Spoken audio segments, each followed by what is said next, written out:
Good morning, Little Masters, and welcome back to today's Tolkien Times, a Prancing Pony podcast production. I'm the Man of the West, and it is time to keep week 95 of the TTT going as we continue our time in the letters for Tolkien Tuesdays. Last week, we went a bit deep down a rabbit hole connected to C.S. Lewis and wondered why Tolkien had such a problem with penguins. Today, we're going to look a bit at the origins of Tolkien's surname and talk about C.S. Lewis again as he borrowed a place name from Tolkien. Now, we'll begin with letter number 226, written on New Year's Eve, 1960, to a Professor L.W. Forster. While Professor Forster isn't more clearly identified, given the subject matter of the letter and the year, Tolkien Gateway concludes that it's probably the Schröder Professor in German at Cambridge University. Tolkien writes, "The Lord of the Rings was actually begun as a separate thing about 1937 and had reached the Ynit Bree before the shadow of the Second War." This tracks with the earliest drafts, the ones with Strider replaced by a hobbit named Trotter, for instance. Tolkien continues, "Personally, I do not think that either war, and of course not the atomic bomb, had any influence upon either the plot or the manner of its unfolding. Just as Tolkien argues in his foreword to the second edition, its main theme was settled from the outset by the inevitable choice of the ring as the link between it and the Hobbit. Also, it was written long before the foreshadow of 1939 had yet become a threat of inevitable disaster, with the sources, quote, long before in mind, or in some cases already written, and little or nothing in it was modified by the war that began in 1939 or its sequels." And while Tolkien argues at length about how his story is not allegorical and how he cordially dislikes allegory in all of its manifestations, he does concede that an author cannot, of course, remain wholly unaffected by his experience. And it's with that quote in mind that I come back to letter 226, where after rejecting the idea that either war had influenced the plot, he admits that there may have been some influence elsewhere. Tolkien writes, "Perhaps in landscape, the dead marshes and the approaches to the Maragnon owe something to northern France after the Battle of the Somme." Now, if you have not read John Garth's excellent Tolkien and the Great War, correct that mistake now. You will certainly walk away understanding that influence.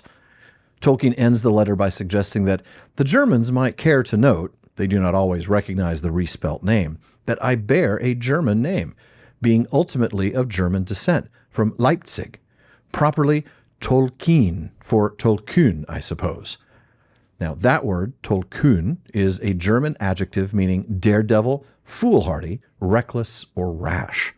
And in letter 165, which Tolkien wrote in 1955, he explains that his surname is a German name from Saxony, an anglicization of Tolkien, that is, Tolkien. But, except as a guide to spelling, this fact is as fallacious as all facts in the raw, for I am neither foolhardy nor German, whatever some remote ancestors may have been. Now, the next week, on January 5th, 1961, Tolkien wrote to a woman in the Netherlands, whose name I'm not going to attempt to pronounce, who had apparently written to ask about something that she had read in C.S. Lewis's 1945 book, That Hideous Strength, the final novel in Lewis's space trilogy. Tolkien begins the letter by explaining how he built the word Númenor. Númenor, shortened form of Númenore, is my own invention, compounded from Númen, going down, root endu, new, sunset, west, and Nora, land, country, western S. The legends of Númenor are only in the background of The Lord of the Rings, though, of course, they were written first and are only summarized in Appendix A. They are my own use, for my own purposes, of the Atlantis legend, but not based on special knowledge, but on a special personal concern with this tradition of the culture-bearing men of the sea, which so profoundly affected the imagination of peoples of Europe with westward shores. Now, this is where C.S. Lewis comes into play. In That Hideous Strength, Númenor, spelled there Numinor, appears several times. Ransom describes Númenor as the true West, and Lewis writes that those who would like to learn further about Númenor and the true West must, alas, await the publication of much that still exists only in the manuscripts of my friend, Professor J.R.R. Tolkien. So, with all of that in mind, let's go to the next paragraph of this letter, where Tolkien writes, C.S. Lewis is a very old friend and colleague of mine, and indeed I owe to his encouragement the fact that in spite of obstacles, including the 1939 war, I persevered and eventually finished The Lord of the Rings. He heard all of it, bit by bit, read aloud, but never saw it in print till after his trilogy was published. His Númenor, N-U-M-I-N-O-R, was derived by ear from Númenor, and was indeed intended to refer to my work and other legends, not published, of mine, which he had heard.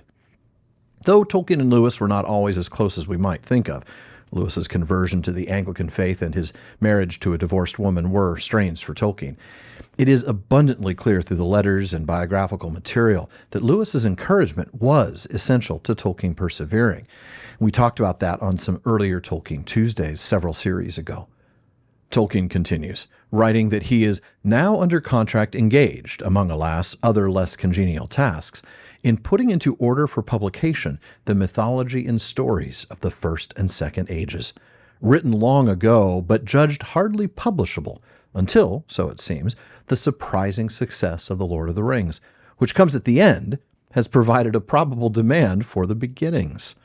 So here he is in 1961, acknowledging how The Lord of the Rings, written to be the end of his grand mythology, has created this demand for the beginnings, what would become the Silmarillion. But there is a problem, as Tolkien continues. There are, I fear, no hobbits in the Silmarillion, or history of the Three Jewels, little fun or earthiness, but mostly grief and disaster. Indeed, "Where are the hobbits?" was a cry heard in a lot of places after the Silmarillion was published in 1977. Tolkien concludes, though, with some optimism. Those critics who scoffed at The Lord of the Rings because all the good boys came home safe and everyone was happy ever after, quite untrue, ought to be satisfied. Then, of course, he saw that optimism as futile. They will not be, of course, even if they deign to notice the book. For now, folks, this wraps up this week's Tolkien Tuesday. Join me again next series. I can't say yet whether we're going to stay in the letters for Tolkien Tuesdays or find another topic altogether. In the meantime, please visit patreon.com/TolkienTimes to learn how you can join the Content Council. Maybe have some input as to what I'll talk about on Tolkien Tuesdays next series. You can also get an ad-free feed and a bonus episode every week. And please join me again tomorrow on today's Tolkien Times for Word Nerd Wednesday. Podcast listeners, please be sure to subscribe to the show in your podcast apps. For those on YouTube, please like the video, subscribe to the channel to get all of the PPP productions. And be sure you're all following @PrancingPonyPod on social media. Finally, as Faramir says, go with the goodwill of all good men.